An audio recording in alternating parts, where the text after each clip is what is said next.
প্ৰথমে মই সংগীতাই আপোনালোক সকলোকে এটা নতুন ভিডিঅ'লৈ স্বাগতম জনালোঁ। আজি আপোনালোকৰ লগত সুতুলি পিঠা বনোৱাৰ পদ্ধতিটো শ্বেয়াৰ কৰিছোঁ। এই পিঠাবিধ খাবলৈ খুবেই সুস্বাদু হয় আৰু বনাবলৈ একেবাৰে সহজ। আশা কৰোঁ আপোনালোকে ৰেচিপিটো চাই ভাল পাব। তেনেহ'লে বেছি দেৰি নকৰোঁ, আহকচোন আজিৰ ভিডিঅ'টোৰ মাজলৈ আমি আগবাঢ়োঁ। এই পিঠাবিধৰ মাজত তিল গুড়ৰ মিশ্ৰণ দিয়া হয়। এয়া মই চাহ খোৱা কাপৰ জোখেৰে আধা কাপ তিল লৈছোঁ। তিলখিনি আগতীয়াকৈ ধুই ৰ'দত শুকুৱাই থোৱা তিল। এতিয়া এইখিনি কম জুইত অলপ সময় ভাজি ল'ম, ঘনাই লৰাই থাকিব। বহুত বেছিকৈও ভাজিব নালাগে, কাৰণ বেছিকৈ তিল ভাজিলে তিলবোৰ তিতা হৈ যায়, সেইটোও মন কৰিব। এয়া যেতিয়া দুই এটা ফুটিব সিমানখিনিলৈকে ভাজিলেই হ'ব। এতিয়া মই গেছৰ ফ্লেমটো অফ কৰি দিছোঁ আৰু অলপ ঠাণ্ডা হ'বলৈ দিম, তাৰপিছতে এইখিনি খুন্দি ল'ম। এই পিঠাবিধ বনাবৰ কাৰণে আমাক বৰা চাউলৰ পিঠাগুড়ি লাগিব। ইয়াত মই চাহ খোৱা কাপৰ জোখেৰে 2 কাপ বৰা চাউলৰ শুকান পিঠাগুড়ি লৈছোঁ। এইখিনি ৰ'দত শুকুৱাই থোৱা পিঠাগুড়ি, আপোনালোকে কেঁচা পিঠাগুড়িও ল'ব পাৰে আৰু পিঠা যিমান বনাব বিচাৰে সেইটো হিচাপত পিঠাগুড়িৰ পৰিমাণটো লৈ ল'ব। ইয়াত লৈছোঁ ডাঙৰ চামুচেৰে 3-4 চামুচৰ জোখত গুড়খিনি একেবাৰে কোমল গুড়টো ব্যৱহাৰ কৰিছোঁ। আপোনালোকে যদি টান গুড়টো লয় তেতিয়াহ'লে মিহিকৈ কাটি ল'ব। আৰু তাতে দি দিছে সৰু চামুচেৰে আধা চামুচ বেকিং ছ'ডা, অৰ্থাৎ যিটো খোৱা ছ'ডা, সেই ছ'ডাটো ব্যৱহাৰ কৰিছে। এতিয়া ছ'ডাখিনি গুড়খিনিৰ লগত খুব ভালদৰে মোহাৰি সানি লৈছে। তাৰপিছতে ইয়াতে অলপ পানী দি দিছে। এইখিনি ঠাণ্ডা পানীয়ে ব্যৱহাৰ কৰিছোঁ, বা অকণমান কুহুমীয়া গৰম পানীও আপোনালোকে ল'ব পাৰে। আমি ব্যৱহাৰ কৰা গুড়খিনি একেবাৰে কোমল আছিলে, সেইবাবে এনেদৰে হাতেৰে মোহাৰি দিলতে ধুনীয়াকৈ গলি গৈছে। যদি টান গুড় ব্যৱহাৰ কৰে তেতিয়া অলপ পানীত উতলাই লৈ সেইখিনি ঠাণ্ডা হোৱাৰ পিছত সেই পানীখিনিত ছ'ডা মিহলাই তাৰপিছতে পিঠাখিনি সানিব। এয়া দেখিছে অলপ অলপকৈ পানী দি গুড়খিনি সানি আছে। পানী বহুত বেছিকৈও দিব নালাগে, মাত্ৰ পিঠাগুড়িখিনি যাতে ধুনীয়াকৈ খান খাই পৰে সেইটো হিচাপত আপোনালোকে এনেদৰে গুড়ৰ মিশ্ৰণটো বনাই ল'ব। এয়া গুড়খিনি ভালদৰে গলাই লোৱা হৈ গ'ল। এতিয়া এই গুড়ৰ পানীখিনি অলপ অলপকৈ দি পিঠাগুড়িখিনি অকণমান কোমলকৈ মঠি ল'ব।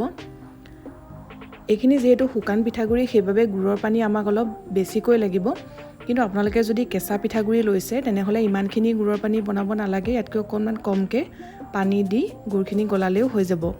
পিঠাগুড়িখিনি এনেদৰে কোমলকৈ সানি লোৱাৰ পিছত এইদৰে অলপ সময় মঠি ল'ব, তেতিয়া পিঠাকেইটা বেছি ধুনীয়া হ'ব। কোনটো জোখত ৰাখিব লাগিব আপোনালোকক দেখুৱাইছোঁ। এয়া দেখিছাকৈ ধৰিব পাৰিছে, অলপ কোমলকৈ ৰাখিছোঁ। বৰ বেছি টানকৈ ৰাখিলে পিছত পিঠাটো ছাইডটো ফাটি যাব বা শ্বেপটো দিবলৈও বেয়া হ'ব। এনেদৰে লাৰু এটা কৰি চেপেটা কৰি আপোনালোকে চাব, যদি ছাইডটো ফাটি গৈছে তেতিয়াহ'লে গম পাব যে পানীৰ পৰিমাণটো কম হৈছে। তেতিয়া আৰু অকণমান পানী দি এনেদৰে মঠি ল'ব। ছাইডটো অলপ মিহি হ'ব লাগে, তেতিয়া বেছি ভাল হয়। আৰু আনফালে এয়া তিলখিনিও মই মিক্সিতে খুন্দি ল'লোঁ। এতিয়া খুন্দি লোৱা তিলখিনি বাতি এটালৈ উলিয়াই লৈছোঁ আৰু তাতে অলপ গুড় মিহলাই দিছোঁ। যিদৰে আমি তিলপিঠা বনাবৰ কাৰণে পুৰখিনি প্ৰস্তুত কৰি লওঁ, ঠিক তেনেদৰে কৰি ল'লেই হ'ব। এতিয়া পিঠাৰ শ্বেপটো দি ল'ম। এনেদৰে অলপ মিশ্ৰণ লৈ গোল কৰি চেপেটা কৰি ল'ব। তাৰপিছতে আঙুলিৰে এনেদৰে অকণমান বহলাই ল'ব ৰুটিখনৰ নিচিনাকৈ। তাৰপিছতে ইয়াত অলপ তিল গুড়ৰ মিশ্ৰণ দি মুখখন এনেদৰে বন্ধ কৰি দিব। এয়া এটা পিঠাৰ শ্বেপ দি লোৱা হৈ গ'ল। ঠিক তেনেদৰে বাকীখিনিও এতিয়া শ্বেপ দি ল'ম। তাৰপিছতে আমি পিঠাকেইটা ভাজি ল'ম।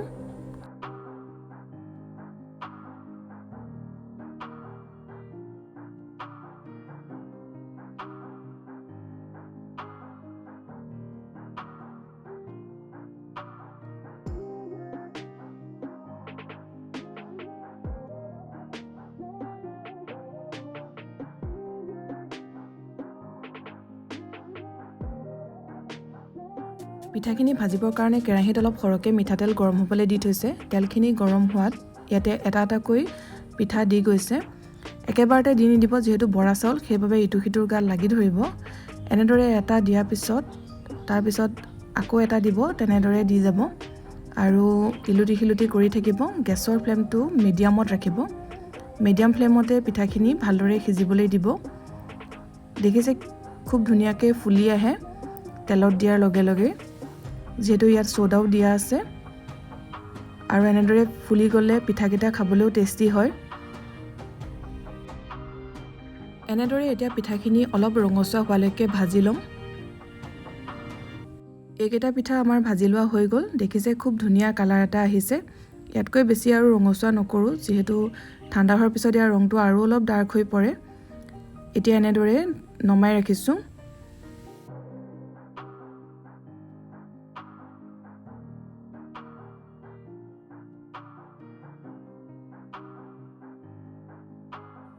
এতিয়া একে পদ্ধতিতে বাকী থকা পিঠাখিনিও ভাজি ল'ম। এনেদৰে কম কমকৈ দি ভাজি থাকিব, চাব যাতে ইটো সিটোৰ গাত লাগি নাযায়। পিঠাগুড়ি লাড়ুটো যদি বহুত বেছি শুকাই যোৱা যেন পায়, তেতিয়াহ'লে তাত আপোনালোকে অকণমান পানী ছটিয়াই আকৌ এবাৰ মঠি ল'ব। মুঠতে বৰ বেছি টান হ'ব নালাগে, তেতিয়া চেপটো দিবলৈও অসুবিধা হয়, লগতে পিঠাখিনিও অলপ টান হয়। সেই কথাটো আপোনালোকে মন কৰিব।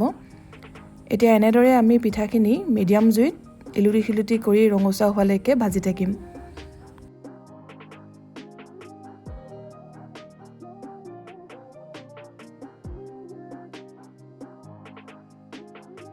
এয়া আমাৰ পিঠাকেইটা বনাই লোৱা হৈ গ'ল।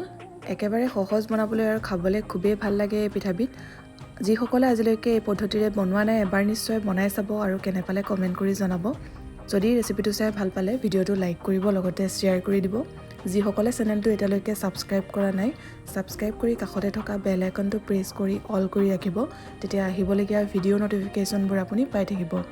আকৌ এটা নতুন ৰেচিপিৰ সৈতে সোনকালে লগ পাম। ভিডিঅ'টো চোৱাৰ কাৰণে বহুত বহুত ধন্যবাদ।